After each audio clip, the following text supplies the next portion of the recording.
My position is that no spouses should be paid for by the taxpayer on any sort of trips abroad.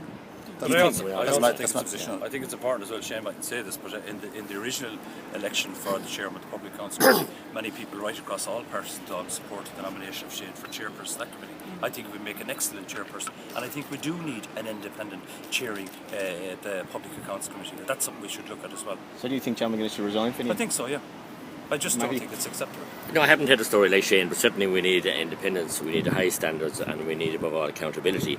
And that's a worry I have with the Senate, with our discussion here about the Senate, because are we going to have more unelected advisors, and we're going to have public servants running the show and less accountable democratically elected people making decisions that we have to go back to the elected for? I think we have too much of that kind of covert actions behind the scenes, and the Taoiseach has been like a puppet at the moment. He's doing what his advisors tell him all the time, and he's on the run. We mentioned the last Taoiseach was running from people. This man hasn't stopped at all, and he's on a merry-go-round, and one of these days he's going to fall off it.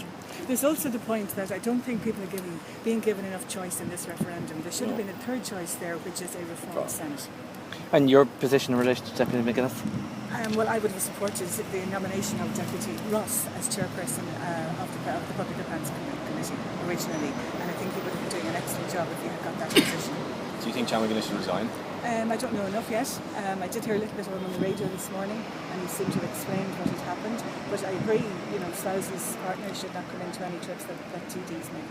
At the minute, Deputy McGuinness says that partners travel on St Patrick's Day visits. Are you calling on the government to stop that immediately?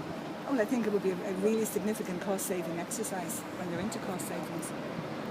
I would strongly support that, but there's another important issue in relation to the opposition cannot be challenged the government about being hypocritical on certain issues and about dealing with the issue of public expenditure and closely watching that. So somebody as chairperson of the Public Accounts Committee, I think they have a very, very important role. So I think it applies, the word hypocrisy applies to both government and opposition TDs as well.